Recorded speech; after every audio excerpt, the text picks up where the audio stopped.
السلام علیکم احباب، ہم ایک بار پھر حاضر ہیں متشابہ الفاظ کی منفرد فہرست کے ساتھ.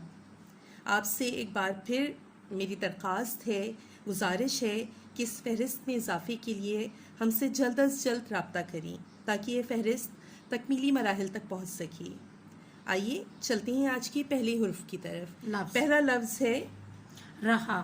رہا ہے یعنی فعل حال کے آتا ہے جملے میں. یہ عام سے جو ہم لوگ جملے لکھتے ہیں، جس طرح طلباء کو سمجھانے کے لیے کہ لڑکا کتاب پڑھ رہا ہے کوئی یا وہ اسکول جا رہا ہے. صحیح. تو فعل حال کے لیے لکھا جاتا ہے. اور اگلا لفظ بالکل ایک ہی جیسے، یعنی ان کے حروف ہیں ایک ہی جیسے. مجموعہ ہے رہا.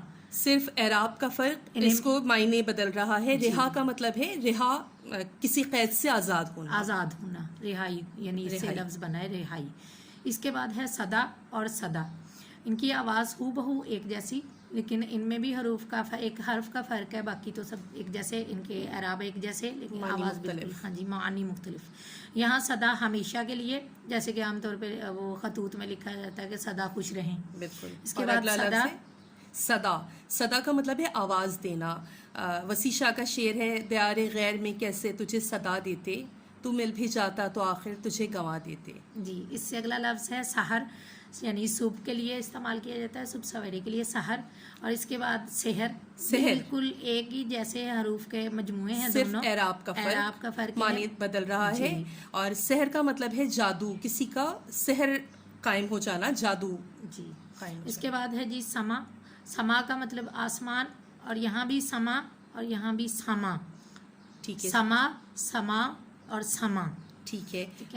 ہمارا جو پہلا لفظ ہے سما، اس کا مطلب ہے آسمان. دوسرا لفظ جو ہے سماعت سے نکلا ہے، سننا. جیسے ہم کہتے ہیں محفل سما. اور تیسرا جو ہے سما، یہ زیادہ تر شاعری میں آتا ہے، مناظر کے لیے استعمال کیا جاتا ہے، یعنی خوبصورت سما، خوبصورت سا منظر. ٹھیک ہے.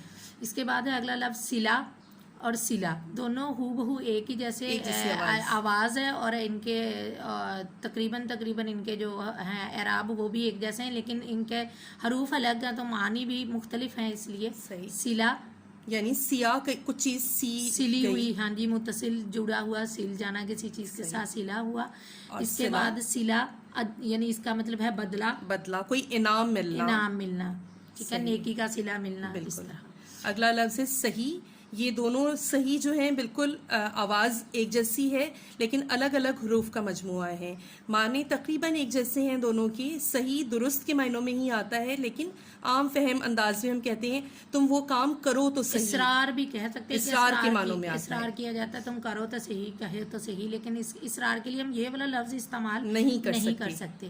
یہ زیادہ تر جو ہے وہ درست کے لیے ہی ہوتا ہے. جیسے صحیح اور غلط کا بچوں کا طلباء کے لیے لکھا جاتا ہے، معروضی ایک سوال کے صحیح اور غلط کا انتخاب کیجیے. ٹھیک ہے. اگلا لفظ ہے سیر، سیر اور سیر.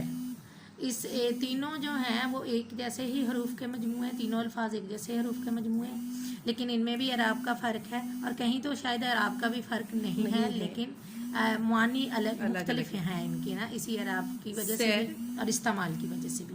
سیر ہوا خوری کے لیے ہے، جس طرح کے صبح کی سیر کہا جاتا ہے. ٹھیک ہے. اس کے بعد سیر جو ہے وہ ناپ تول کے لیے استعمال کیا جاتا ہے، وزن کے لیے، جس میں 16 چٹان کا وزن ہوتا تھا. اور پہلے سیر کا لفظ اب اس کی زیادہ تر اس کی جگہ پر کلو کا استعمال ہونے لگا ہے. پرانے جو اردو میں استعمال ہوتا ہے وہ سیر کا لفظ وزن کے لیے ہوتا ہے، 1 سیر 2 سیر.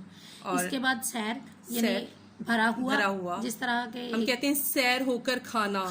اور اس کے علاوہ سیر حاصل گفتگو. ہاں جی. کسی ٹیلی ویژن میں کوئی پروگرام چل رہا ہو یا ریڈیو میں، تو اس میں کہا جاتا ہے کہ یہ موضوع ہے اس کے، آج ہم سیر حاصل گفتگو کریں گے. اس کے بعد ہے جی اگلے صورت. جی. صورت اور صورت، آوازیں تینوں کی ایک جیسی ہیں. جی بالکل ہو بہو ایک جیسی. جی. لیکن یہاں بالکل ایک جیسے حروف کا مجموعہ ہے، جبکہ آواز تینوں کی ایک جیسی. تو معنی اس لیے ان کے معنی بھی الگ اور استعمال بھی الگ. اس طرح یہاں صورت شکل کے لیے شکل و صورت، جس طرح ایک مرکب ورڈ ہے شکل و صورت. اس کے بعد ہے جی صورت کہتے ہیں ہم کسی صورت حال کے لیے، کوئی شکل صورت میں کسی بھی طرح سے نہیں، کسی طرح سے بھی ممکن نہیں ہے. اور صورت حال کے لیے بھی یہ والا لفظ آتا ہے جو مرکب لفظ بن جاتا ہے صورت. اور اگلا لفظ جو ہے صورت، یہ عربی سے قرآن پاک کی جو صورت سورہ مبارکہ ہیں ان کے لیے ان کے جو بارے کہ میں۔ آیات کا مجموعہ ہے، جس طرح کے سب سے چھوٹی سورت ہے قرآن پاک کی سورہ کوثر اور سب سے بڑی سورہ بقرہ۔ بقرہ۔ اس کے بعد عام، عام مطلب ایک جیسا ملتا جلتا عام جو بالکل ساری جگہ پر بالکل ایک جیسا ہوتا پائی ہے، جاتی ہیں بالکل۔ چیزیں، تو ان کے لیے جیسے عام آدمی، عام انسان، بالکل، تو اسی طرح عام چیزیں۔ اس کے بعد عام، یہ تو پھلوں کا بادشاہ۔ پھلوں کا بادشاہ سبھی کو پتہ ہے، لیکن دونوں کی آوازیں ایک جیسے ہیں، صرف یہاں سے حرف کا فرق ہے، تو اس کے لیے اچھا، اگلا لفظ ہے ہمارا عالم۔ عالم اور عالم۔ دیکھیں بالکل اگر یہ یہاں اعراب نہ وضاحت کریں تو ایک ہی لفظ لگے گا، لیکن بہرحال ہم لیکن عالم اور عالم کا فرق بہت زیادہ ہے۔ عالم یعنی علم رکھنے والا شخص، صاحب علم عالم ہے، جی، جاننے والا عالم ہے۔ اس کے بعد جی عالم دنیا کے لیے، جیسے پورا عالم، بالکل جی یہ ہوتا ہے استعمال عام طور پہ بچوں کے اسباق میں بھی ہر جگہ لکھا پایا عالم۔ جاتا ہے۔ ٹھیک ہے، اگلا لفظ ہے عصر۔ عصر اور اثر، ٹھیک ہے، یہ تینوں ہی ایک جیسی آواز والے الفاظ ہیں، لیکن ان کی کہیں کہیں یہاں پر ہمارے پاس حروف کا مجموعہ الگ ہے، دو تو بالکل ایک جیسے ہیں۔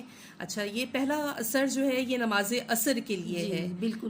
یہاں بھی جو اثر ہے وہ بھی تقریباً ایک ان کا معنی سیم ہی ہے، یعنی ایک جیسا ہے، لیکن یہاں جو اثر ہے وہ عصر حاضر یعنی موجودہ زمانے کے لیے یہاں بھی جیسے قرآن پاک میں ہے۔ سورہ عصر میں اللہ تعالیٰ کہتے ہیں زمانے کی قسم، والعصر، والعصر، تو نماز عصر یعنی اسی زمانے سے اس نماز کا نام بھی عصر ہے، تو یہاں عصر یعنی دور حاضر، صحیح، عصر حاضر بھی کہہ سکتے ہیں۔ اور اثر کسی چیز کا نتیجہ چھوڑنا، کسی چیز کے اوپر کوئی چیز کا تھوڑا سا اثرات مرتب رمق کرنا، نظر آ جانا، رمق نظر آنا، تو اس کے لیے ہم کہیں گے کہ اس چیز نے اثر چھوڑا ہے۔ جس طرح کہ آج کل ایک کرونا کی بیماری ہے تو وہ بھی اس نے اثر چھوڑا ہے، صحیح، بالکل۔ اگلا لفظ ہے قرب۔ قرب کا لفظ نکلا ہے قربت سے، قرب یعنی قریب ہونا، قریب سے نکلا ہے، قریب کا سب کو پتہ ہے، نزدیک ہے اس کا مطلب کہ پاس پاس، تو قرب بھی زیادہ تر شاعری میں استعمال ہوتا ہے۔ اس کے بعد کرب، اب یہاں دیکھیں ان کا حروف بھی فرق ہے اور اعراب بھی فرق ہے اور معنی بھی بالکل الگ ہے، تلفظ بھی الگ ہے۔ کرب یعنی تکلیف، دکھ، تکلیف، کرب، یہ بھی زیادہ تر شاعری میں ہی آتا ہے، لیکن اکثر اوقات یہاں کو حادثہ، اللہ رحم کرے، کربناک کے معنوں میں بھی استعمال کرتے ہیں، کربناک حادثاتی کے لیے بھی آتا ہے، کربناک صورتحال۔ اس کے بعد قلب یعنی دل، ہمارے پاس ہم کہتے ہیں قلب، دل کے معنوں میں قلوب ہے۔